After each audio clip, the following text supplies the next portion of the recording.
Em nome do Pai, do Filho e do Espírito Santo. Amém.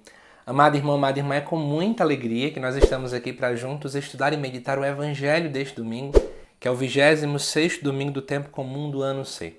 A igreja nos apresenta como Evangelho para esse domingo o texto que se encontra lá em Lucas capítulo 16, versículo 19 até o 31. Você que não é inscrito no canal, corre, se inscreve, ativa as notificações, compartilha nos grupos de WhatsApp da sua paróquia, comunidade, pastoral. E se não nos segue lá no Instagram, coloca lá @joselucas.galdino. Mas vamos ler juntos o Evangelho. Diz assim: Naquele tempo, Jesus disse aos fariseus: Havia um homem rico que se vestia com roupas finas e elegantes e fazia festas esplêndidas todos os dias. Um pobre chamado Lázaro, cheio de feridas, estava no chão à porta do rico.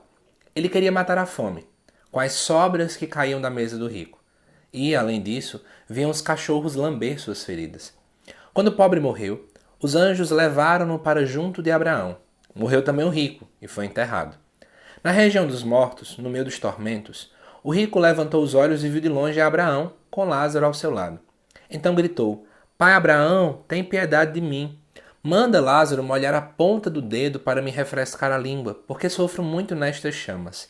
Mas Abraão respondeu: Filho, lembra-te que tu recebeste teus bens durante a vida, e Lázaro, por sua vez, os males. Agora, porém, ele encontra aqui consolo, e tu és atormentado. E, além disso, há um grande abismo entre nós. Por mais que alguém desejasse, não poderia passar daqui para junto de vós, e nem os daí poderiam atravessar até nós.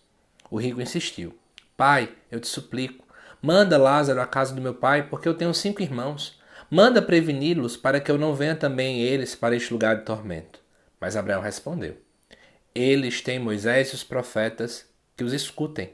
O rico insistiu: Não, pai Abraão, mas se um dos mortos for até eles, certamente vão se converter. Mas Abraão lhes disse: Se não escutam a Moisés nem os profetas, eles não acreditarão mesmo que alguém ressuscite dos mortos. Antes de começar o nosso estudo, quero só fazer um anúncio aqui muito importante, que já foi explicado em um outro vídeo aqui essa semana do canal, tá bom? Amados irmãos e irmãs, com a graça de Deus, agora no mês de outubro, vamos estar lançando um curso completo sobre o Evangelho de Mateus, versículo por versículo, nos preparando para o próximo ano litúrgico, que é o ano A. Então já convido vocês já preparando seu coração para esse momento. Deixa aqui nos comentários se você vai querer fazer parte, se você vai querer estudar de modo bem profundo o Evangelho de Mateus. Mas voltando para cá, a primeira coisa que eu quero comentar com você é que aqui diz que Jesus está dizendo aos fariseus. A liturgia, para nos contextualizar, coloca esse comentário antes do primeiro versículo. Então a gente precisa colocar isso em mente, né? Os fariseus eram pessoas extremamente religiosas, que conheciam muito bem a lei, mas que muitas e muitas vezes as suas atitudes deixavam a desejar, dentro do cotidiano, na questão ética e moral deles. E aí, já quero começar comentando com vocês que aqui diz muito bem que existia um homem rico e esse homem não recebe nome. Todavia, Lázaro, que é o pobre, recebe o nome. Por esse motivo, esse texto que nós estamos vendo aqui já foi fruto de muitas discussões. Por exemplo, Tertuliano, que é um autor cristão lá do primeiro século, ele acaba colocando que esse texto aqui aconteceu de modo verídico, que ele não seria uma parábola. Tudo isso porque é o único texto em toda a Bíblia que aparece dentro de uma parábola o nome de alguém, o nome da pessoa. Pode observar isso nos evangelhos. Só que, é claro, atualmente é consenso entre os estudiosos que não, esse texto tem sim todas as características de uma parábola, tá bom? Mas voltando, aqui diz que esse homem era rico e que ele vestia-se com roupas finas e elegantes e fazia festas esplêndidas todos os dias. O fato de já colocar a expressão todos os dias já quer dizer que realmente eles banjavam muito dinheiro. Infelizmente, a tradução não acaba preservando alguns detalhes importantes, mas no original grego vai dizer que ele usava roupas finas e elegantes, mas era, no caso, uma roupa que usava um corante específico, que era de púrpura, e que era uma roupa de linho finíssimo.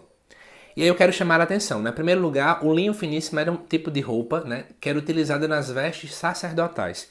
E para poder comprar esse tipo de material, você tinha que gastar o salário de vários anos de trabalho. Então veja o quanto essa pessoa era rica. Ademais, a utilização da púrpura como um corante, era um corante utilizado para colorir a roupa dos reis e dos ricos mais nobres daquela sociedade. Então a gente poderia imaginar que ele estaria quase que no top 10, digamos assim, dos mais ricos daquele tempo. E aí, depois, em contrapartida, em oposição, depois que é relacionado sobre o rico, aparece a imagem de um pobre, que é chamado de Lázaro. A palavra Lázaro, em hebraico, significa Deus ajuda. Então aqui automaticamente está mostrando que esse pobre era alguém que dependia de Deus. Aí está a verdadeira pobreza, né? Nós, enquanto católicos, não exaltamos a pobreza e dizemos que as pessoas devem viver na miséria. Não. Mas a verdadeira pobreza é uma pobreza que depende de Deus e de Deus somente. E aí, quando nós começamos a perceber, diz aqui que ele estava cheio de feridas e estava no chão à porta do rico. Infelizmente a tradução não nos auxilia muito bem, mas essa expressão estava no chão dá a entender, quando nós olhamos o texto original, que Lázaro ou talvez fosse alguém aleijado ou um paralítico, ou que talvez estava cometido de alguma doença, até mesmo de fraqueza mesmo, em relação à falta de comida, ao ponto de que ele não conseguia andar. Então veja, era alguém que estava pobre, né, cheio de feridas, né, e ademais, além dessa realidade que foi colocada para a gente, ele também estava no chão, à porta do rico. Né? O rico, mais uma vez, é tão rico que tinha também uma porta na sua casa, que não era uma realidade tão normal naquele tempo. E aí disse que ele queria matar a fome com as sobras que caíam da mesa do rico. Não sei se você sabe, mas naquele tempo era natural que as pessoas comiam com as mãos, diferentemente da nossa cultura, que nós temos talheres. Então, existia o pão que era utilizado para limpar a mão e também para limpar o prato. Então veja, literalmente ele pegava as coisas sujas da mão daquela pessoa, né, alguma sujeira que estava no prato, e jogava aquele pão debaixo da mesa. Era esse tipo de pão. Não imagine que, na verdade, estavam dando de fato o que sobrava na mesa como ato de caridade. Não. Ele literalmente estava pegando restos que iam para o lixo. Literalmente.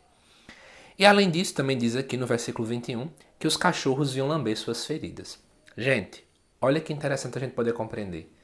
O fato do cachorro vir lamber as feridas de Lázaro implicava seriamente, não é, que ele estava em estado de impureza. Tanto por já estar doente, tanto também por ter esse contato com aquele animal.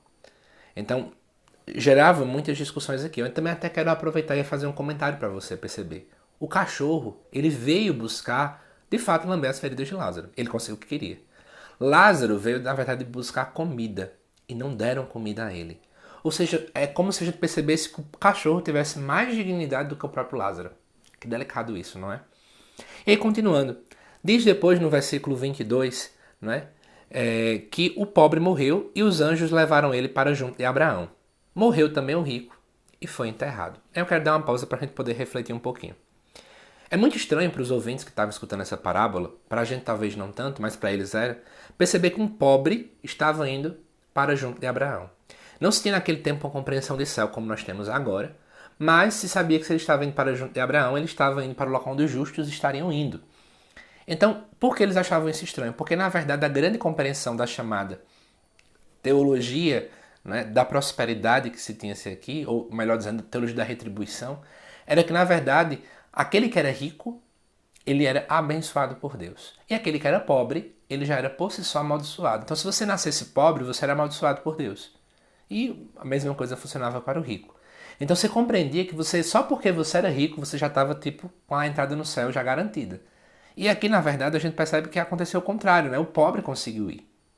É bem delicado perceber essa realidade. Então, Jesus já está indo também mostrando uma falha na compreensão que os fariseus também tinham naquele tempo.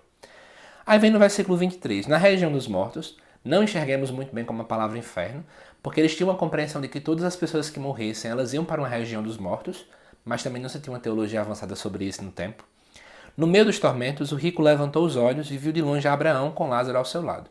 Olha que interessante, os dois eram judeus. Porque o rico reconheceu que era Abraão, né? Não vamos começar aquele tipo de pergunta que é muito pequena.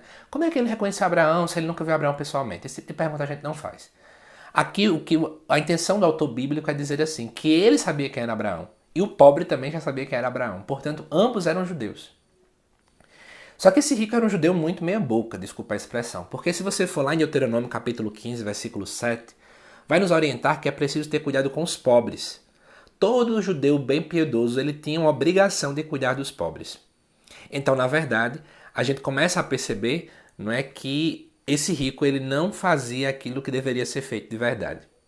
E para piorar a situação, para você ver como é que a situação de Lázaro estava bem lá embaixo, geralmente alguns rabinos costumavam dizer que uma pessoa que era morta, viva, ou seja, alguém que era vivo, mas que não tinha mais vida, era um homem que tinha uma das seguintes características, pelo menos.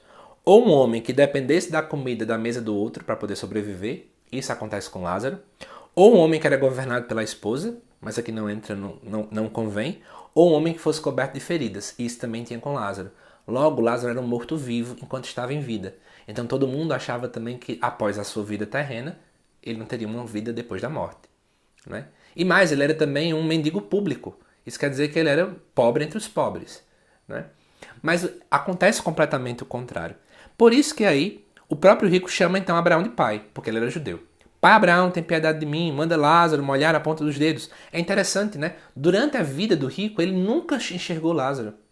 Ele colocava Lázaro na invisibilidade. Ele colocava Lázaro como se fosse um certo ninguém. Mas agora, no momento em que ele está necessitando, ele começa a enxergar ele. Então o próprio rico criou esse abismo entre ele e o mendigo. O próprio rico criou esse abismo entre ele e o pobre. Uma vez que ele mesmo criou, nós precisamos colher aquilo que nós plantamos. E agora é isso que ele está colhendo, né? Por isso que Abraão vai dizer que, na verdade, filho, lembra-te que tu recebeste teus bens durante a vida, e Lázaro, por sua vez, os males. Agora, porém, enquanto aqui consolo, tu és atormentado, né? E além disso, há um grande abismo. Esse abismo que é colocado aqui é o abismo que eles criaram em vida. Esse abismo que muitas e muitas vezes nós criamos dentro da nossa vida com as pessoas mais pobres.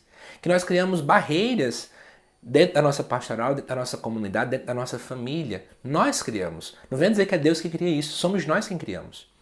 E aí o rico insiste.